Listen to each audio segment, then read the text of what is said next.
Growing up, our house was like a fortress of strict rules and sharp expectations. I'm Emily, by the way. My dad, Richard, co-owned a big tech company and believed in running our family like a corporate boardroom. My mom, Helen, stayed at home, her life revolving around maintaining the perfect household and making sure me and my sister, Anna, stayed on track, her version of track. Anna, 3 years my senior, was the star child. She aced everything without even trying. Or so it seemed to me, always stumbling in her shadow. Our parents, especially Dad, made it clear they had high hopes for us. Hopes that pretty much mapped out our entire lives: top grades, elite college, prestigious careers. This particular evening was like any replay of a tired old sitcom. Dinner was tense. The clinking of cutlery on fine china always seemed louder when the air was thick with expectation. Dad's eyes darted from Anna to me, like he was mentally tallying points on some parental scoreboard. "So, Anna, your economics teacher called today. She's impressed with your latest project. Said it was college-level work," Dad announced, his voice tinged with pride. Anna smiled, the perfect daughter glow up on full display. "Thanks, Dad. I really pushed myself with this one." His gaze swung to me. "And Emily? How are your grades?" "Still struggling with calculus, I hear." The food in my mouth turned to sawdust. I nodded, not trusting my voice. Anna's eyes flickered my way, a glimmer of sympathy before she quickly masked it. "Math isn't my thing, Dad. You know I'm more into." "Math is everyone's thing if they put in the effort," he cut me off. His tone wasn't mean, just matter of fact, as if he was discussing the weather or a stock market trend. Mom chimed in, her voice softer, but no less insistent. "Your father's right, Emily. You can't just give up because something doesn't come easily. Look at Anna. She works hard. Why can't you be more like her?"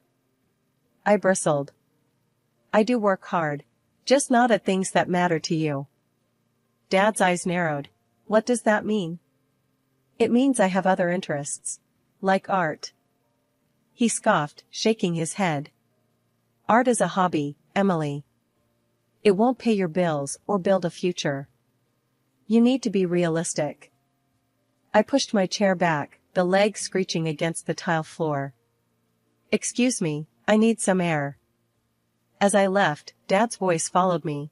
"We're only saying this for your own good, Emily."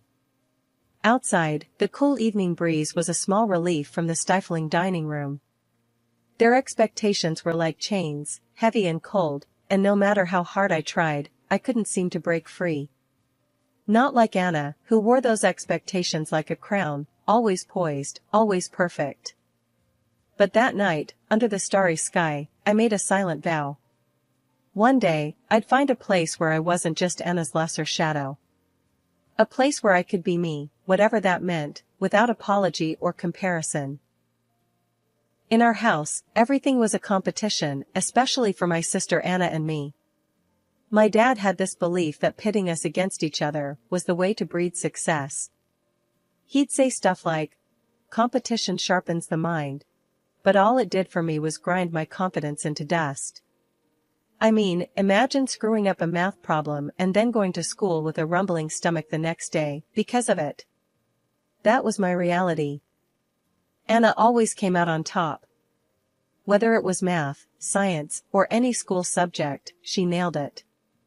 Because of that, she was the golden child, the one who wore new clothes and had lunch packed with more than just leftovers.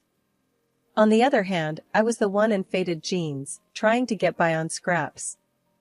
Dad made sure of it. "You need to push harder, Emily," he'd say at the dinner table, barely looking up from his plate as he compared our report cards. "Look at your sister. She's setting the bar. Meet it or go hungry." The unfairness of it all could choke you. My mom, Helen, always backed him up too. "Your father's right," she'd add, in that quiet voice of hers that somehow sliced deeper than any shout. "We only want what's best for you." But I had a different idea of what was best for me. My room was my refuge, a small space crammed with paints, brushes, and canvases. I wasn't any good with numbers or business strategies, but give me a brush, and I could make magic. One late afternoon, after another crushing round of comparisons where I came up lacking, I escaped to my room, slamming the door behind me. I needed to drown everything out, the disappointment in Dad's eyes, Mom's sighs, Anna's awkward attempts to make me feel better. Painting was my escape, my secret world. I was mixing some blues and greens, trying to capture the storm inside me on the canvas, when Anna knocked softly. "Emily, can I come in?"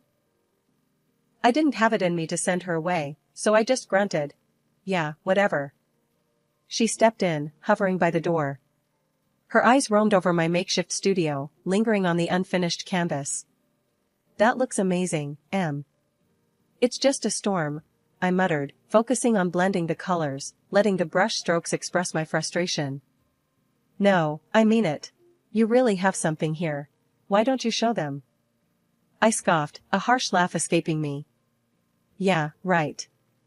Look, Dad, forget about my crappy grades and check out this painting I made. That'll really impress him." Anna bit her lip, looking like she wanted to argue, but instead, she shifted the topic. "Just, don't let him stop you, okay? You're good. Really good." The last year of school crushed me under its weight. Anna had sailed into the Faculty of Management at the prestigious university everyone expected us both to attend. Me? I was barely scraping by, my heart not in the endless formulas and business strategies that piled up on my desk. The day the college acceptance letters were due, the atmosphere at home was electric with tension. I already knew what the letter would say, or rather, what it wouldn't. Dragging myself downstairs, I found both my parents in the living room, the dreaded letter lying like a verdict on the coffee table. Mom's face was stormy as she waved the letter at me. "Care to explain this?" I took a deep breath, bracing for the explosion. "I didn't get in." "And you're not even upset?" Mom accused. Her voice was sharp, like she could cut me open and find the answers she wanted. "Do you have any idea how embarrassing this is? Your sister got in with flying colors, and here you are, failing." "I'm not Anna," I shot back, my patience fraying. "That's the problem. You never try hard enough. You're going to end up a stupid beggar." Her words stung, but not as much as they used to. I was too tired, too worn down from fighting a battle I never chose. "I don't want to be a businesswoman," I said quietly, the truth finally spilling out. "I want to be an artist." The room went deadly quiet. Dad, who had been silently brooding by the window, turned sharply. His voice was cold and furious. "You want to what? Throw your life away?" "It's my life," I retorted, feeling a spark of defiance. "Not yours. I've never wanted this. I've never wanted any of this." "You ungrateful child," Dad hissed, his face red with anger. "If you think you can choose such a worthless path, you can get out. Get out and don't come back." His words hung heavy in the air. I looked from him to Mom, who was shaking her head, tears of frustration, or was it disappointment, in her eyes. "Fine," I said, my voice steadier than I felt. "I'll leave. I don't need this. I don't need any of you."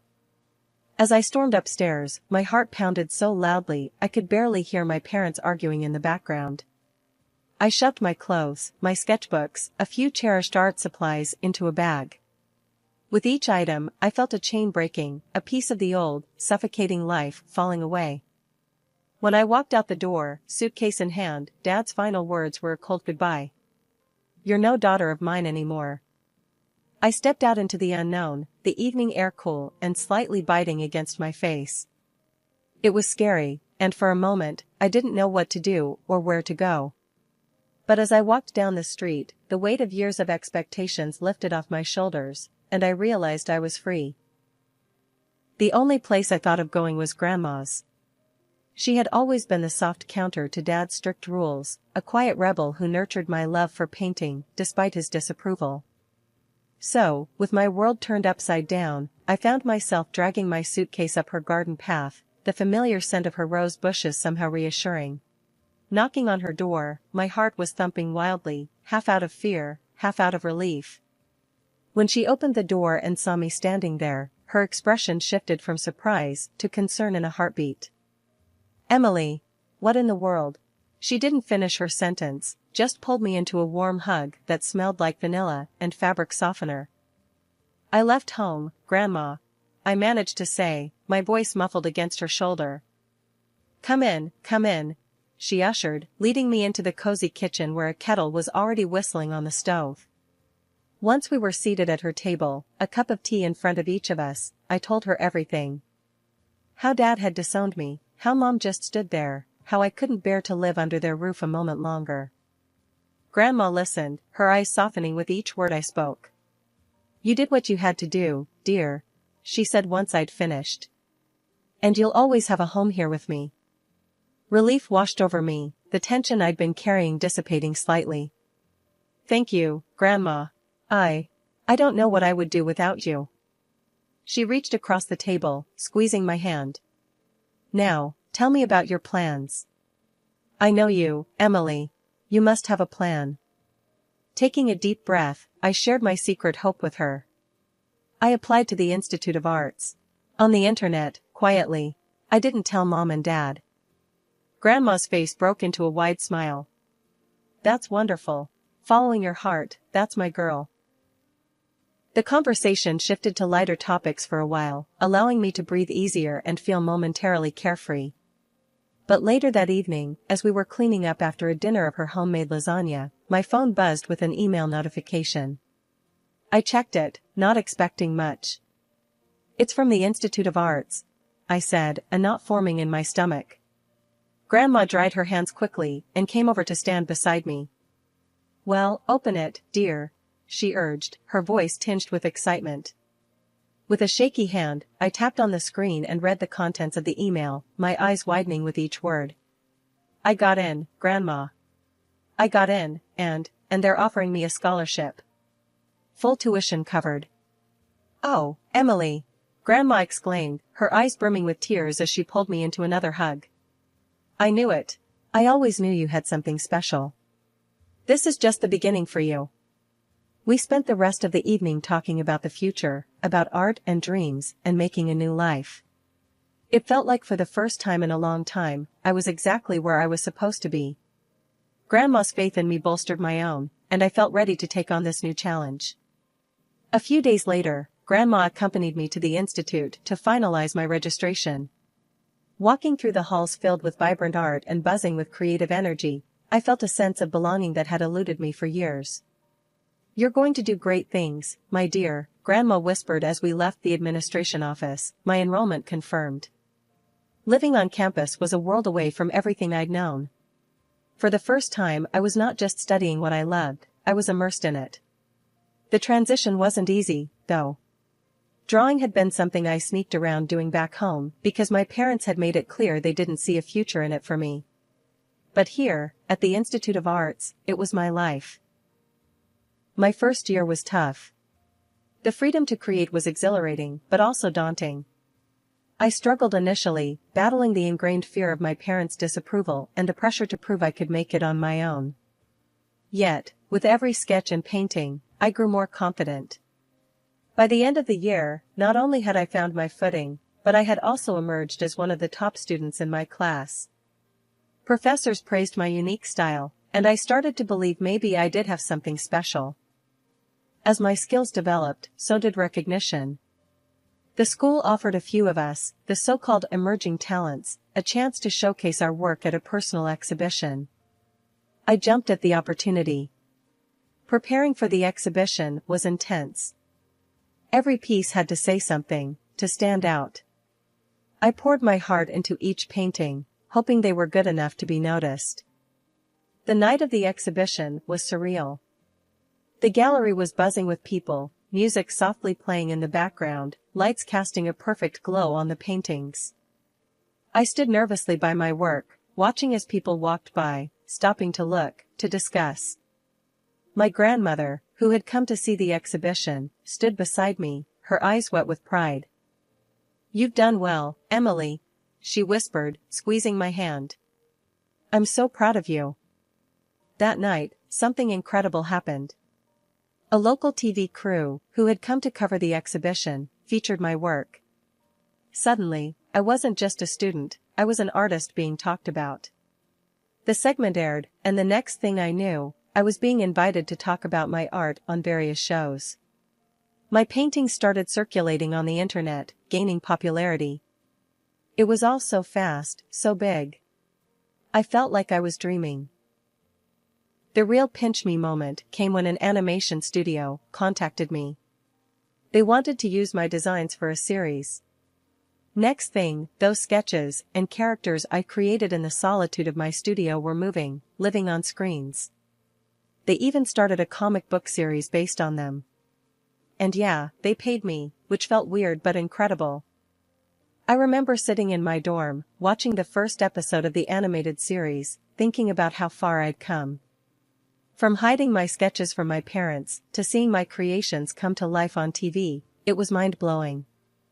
I was in my studio on campus, streaks of paint on my hands, and a blank canvas waiting, when my phone rang. It was Anna. I hesitated for a moment, not sure what to expect. We hadn't talked much since I left home. "Emily? It's Anna," she said, her voice uncertain. "I saw you on TV last night. You were amazing." "Thanks," I replied, taken aback by her call and her compliment. "I appreciate it, Anna. How's school going for you?" "It's fine," she said, though her tone suggested otherwise. "Actually, that's partly why I called. I've been thinking a lot about what I'm doing. I'm not sure I'm as cut out for the business world as Dad thinks. Watching you follow your passion made me wonder if I'm just going along with what's expected of me, not what I want." This was new. Anna, the perfect student, doubting her path? It's never too late to change your course, you know. If you're not happy, maybe it's time to think about what you really want, I said, more as a friend than as her estranged sister. "Yeah, right," she laughed softly. "Maybe I need a bit of your courage. We can share some of mine. I've got plenty to go around now," I joked, easing the tension. A few weeks later, Anna came to visit me. She toured my studio and my latest works, her interest genuine. It was strange but comforting to have her in my space, seeing the part of my life that had caused so much distance between us. "You really are talented, Emily," Anna said as she looked around at the paintings, the sketches, and the splashes of color everywhere. "It's my world," I told her, feeling a surge of pride. "Wanna try?" She hesitated, then smiled. "Why not?" Handing her a brush felt symbolic, like I was welcoming her into my life in a way we hadn't shared since we were kids. As Anna and I laughed over her crooked paint strokes, I realized that this recognition was all I had really wanted from the start. As our laughter died down, Anna's expression turned serious. "You know, when Mom and Dad found out about your TV spot and the shows, they were furious. Dad said you're defaming the family name with your doodles. They really don't get it, Em." The words stung, but I wasn't surprised. "Let them think what they want," I said, shrugging. "I'm not living for them anymore, Anna. I'm living for me.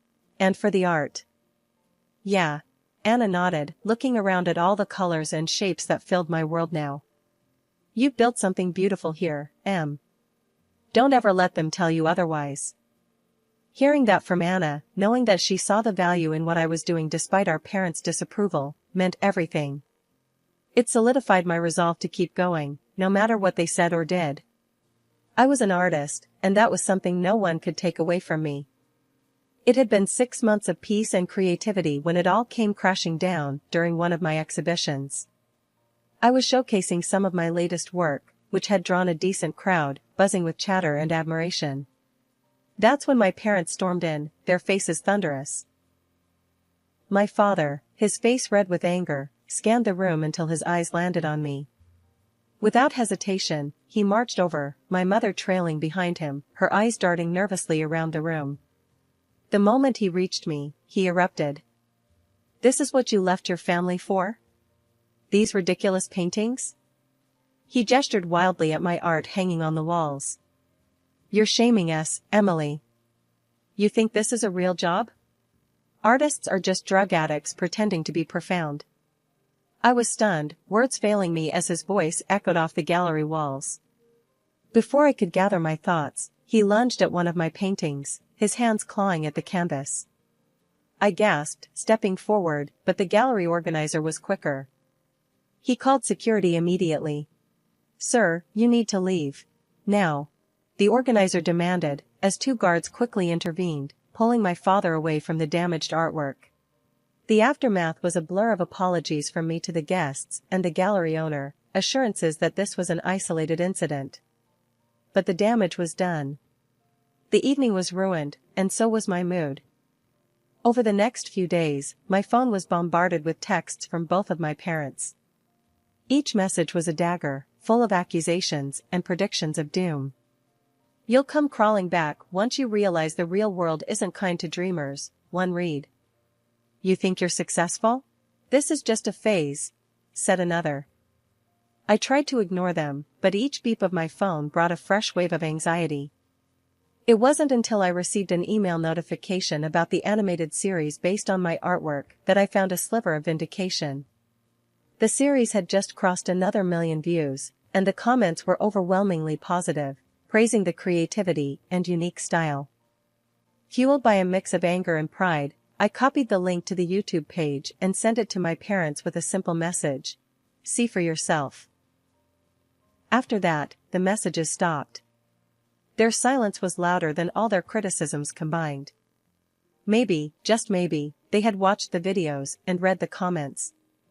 Perhaps they finally understood that my art was something real and valued by others, even if they couldn't see it themselves. 2 years had flown by when my sister Anna called me with news that shook our family to its core. Dad had lost his business due to a betrayal by a foreign partner, and they were financially ruined. They had to sell the house and move into a small apartment. What's more, Anna decided to leave the prestigious university she never truly loved and was planning to transfer to another college to study landscape design, something she was genuinely passionate about. During the holiday season, I visited Grandma's house, where Anna was now staying. She was beaming with genuine happiness, a stark contrast to the stressed sister I remembered. "I've got a scholarship, Emily," she told me as soon as I walked in. "I'm finally studying what I want, and I'll be living here with Grandma." "That's amazing, Anna. I'm so proud of you," I replied, embracing her tightly. Grandma joined in, hugging us both. "You girls are so talented," she said, her eyes twinkling with pride and love. Over the next 3 years, my career as an artist flourished. My paintings were featured in top galleries across the country, and I managed to carve out a name for myself in the competitive art world. My work sold for substantial amounts, allowing me to live comfortably and continue pursuing my passion. However, the past has a way of catching up. One day, as I was setting up a new series of paintings in my studio, my parents walked in. The sight of them was startling. Dad looked frail and worn, a shadow of his former self, and Mom was dressed far more modestly than I had ever seen. "Emily, we need to talk," Dad began, his voice weak but urgent. I nodded, leading them to a small sitting area in the corner of my studio. "What's going on?" I asked, although the tight knot in my stomach already had an inkling. "We're in a bad place, Emily," Mom started, her voice trembling. "We've lost everything, and we need your help." Dad coughed slightly before adding, "You've done well for yourself, which we knew you would, despite what we said. We were hoping you could lend us some money. Help us get back on our feet." The request hung heavily in the air, thick with irony and desperation. I took a deep breath, the memories of their dismissal and harsh words echoing in my mind. "You both disowned me when I chose this path. You said I would fail and wished me nothing but the worst," I reminded them softly, yet firmly. "Yes, but we're still your family," Dad insisted, looking at me with eyes that were pleading yet prideful. "I built this life on my own, without any help from you after you turned your backs on me. You made it clear then that you didn't want anything to do with me or my career," I continued, my voice steady despite the turmoil inside. Mom looked down, tears starting to form in her eyes, while Dad simply stared, his expression unreadable. I'm sorry, but I won't be giving you any money, I concluded, the finality in my voice mirroring the closure I felt in my heart. They stood, the air thick with tension and unspoken words. We hope you reconsider, Emily, Mom said softly as they turned to leave. Watching them walk away, I felt a mixture of relief and sorrow. It was a difficult decision, but necessary to protect the life and boundaries I had fought so hard to establish.